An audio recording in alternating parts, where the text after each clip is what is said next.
Okay, so this is a reminder of what happened, I think about 2 years ago now.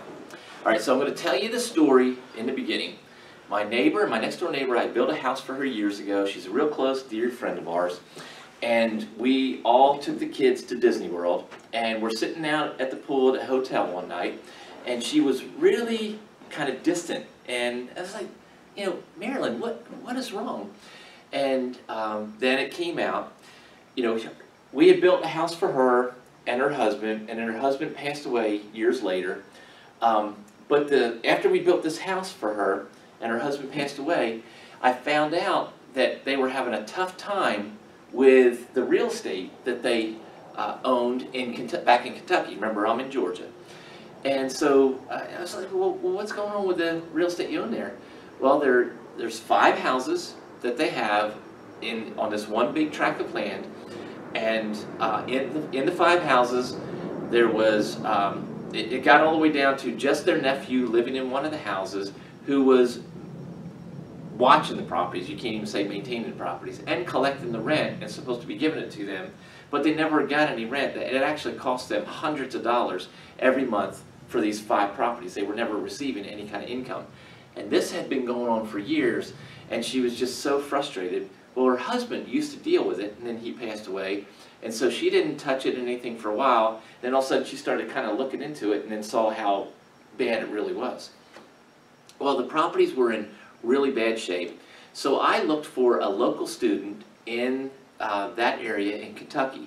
So I put a message out on the social network, and lo and behold, one of my local students in my area in Georgia, his family is from that area or close by. So he said he would like to do the deal, and he would like for me to coach him through these deals. And so that's where actually my Force Your Success program started, was that deal and a few other ones I was doing similar to that with other people. And that's how I actually came about creating this Force Your Success program. Now that I think about it, it may have been 3 years ago. I don't know exactly how long ago. But the bottom line is that my student went to the area, we did all the marketing campaign on the houses, we got them all under control, got everything straightened out, we did no work to any of the properties, and we got 5 buyers into the 5 properties. So for the student, they got the training for free, and then we split the down payments. So the student got half the down payments, I got the other half the down payments, and then the seller got all of the monthly revenue from it, and then she gets also all of the back end. All right, so here's what actually took place. So she went from spending $400 or $500, maybe $1,000 a month on having these properties, to having every debt paid for her on those properties and making around $2,300, $2,500 a month income off of those properties in a very short period of time.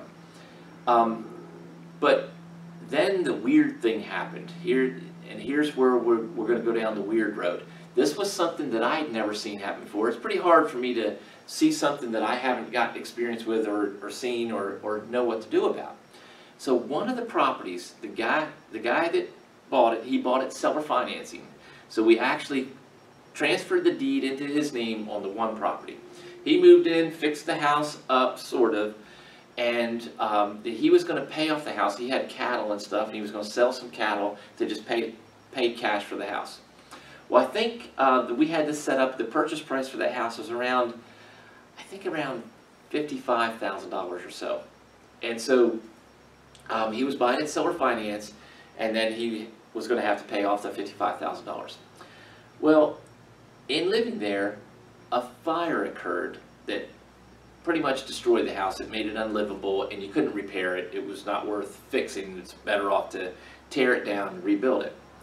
So that means that the lien holder, which was Marilyn, should have an insurance check written out to her and to the owner of the deed, which was the guy that had moved in. All right, so the check was written from the insurance company. I think it was like 60 grand, and given to the person who lived in the house, the one who had the deed on it. That was his policy, but he couldn't do anything with the check without Marilyn's signature. So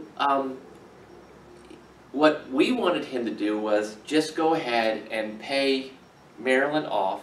Now there's no debt on the property. He can tear the house down, and then he's got the land free and clear to do what he wants with it. And I believe that he was a little bit behind on payments, or something happened where he owed a couple $1,000s to Marilyn above and beyond, this whole situation. So the insurance check would have taken care of all that, and she was willing to even forgive what he owed just to get the insurance money off of it. And that would have meant that she was paid what she was looking for the property anyway, and everything would have been fine. Now we go into the world of, this hasn't happened to me before. The buyer, the person in the property, we'll just call him Mark. That's not his real first name, but we'll call him Mark.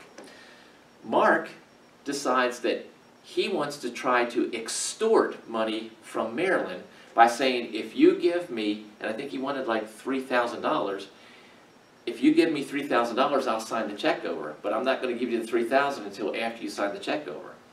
Well, no one felt confident that he would hold true to his word, because it was already weird. But he was saying that he needed the $3,000 to be able to move and pay, setup fees and all that into another place. Well, sorry, the fire happened because of something that he did, so it's not Marilyn's fault. So she wasn't going to do that. So he refused to sign the check. So then he moves out of state. And so it just kind of got a little bit more complicated. Since then, I figured out ways of keeping that from happening. That's part of one of my programs. But the bottom line is that we had to get an attorney involved and then go after the insurance company to write a new check. So long story short, took a little bit of time. It cost around, I think it cost around $4,000 to do what we did with the attorney. So $4,000 put into this. We get the attorney to do the things we need him to do. Then the insurance company wrote a new check for the $60,000, but wrote it out so that the court system had control of this money. So then Marilyn went to court. Of course, the guy that has caused this whole problem didn't show up, so everything was found in Marilyn's favor, and so then the insurance check then became Marilyn's property, and then she paid the attorney the $4,500, I think is what it was, somewhere right in there. But that's not the end of the story. So that meant that the claim is done. There's no lien now against the house, but now there's the property that the property taxes are not being paid on. So the land that the house sat on is sitting there, and so Marilyn gets to foreclose on that, take possession of the deed of that property, but it needed to go up for tax sale. So when it went up for tax auction there, she was looking for a certain amount of money to get out of it, and the numbers got up to, I think, around $9,000.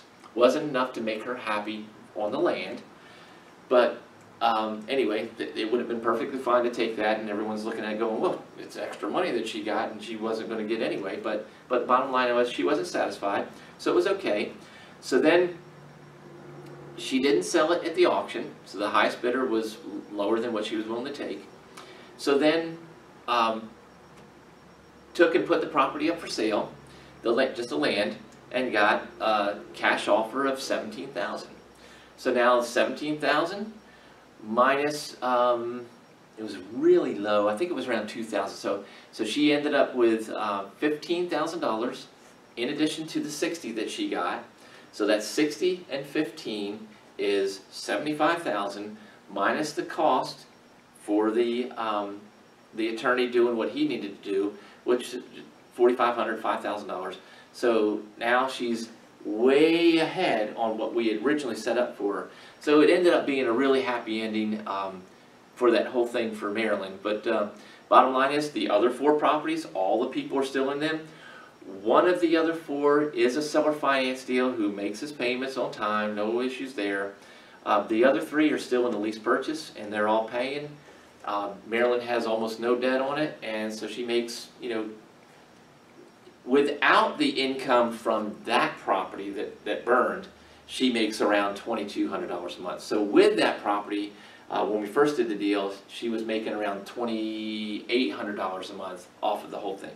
Now each one of these are low dollar properties. They're not real expensive properties. They're all somewhere in the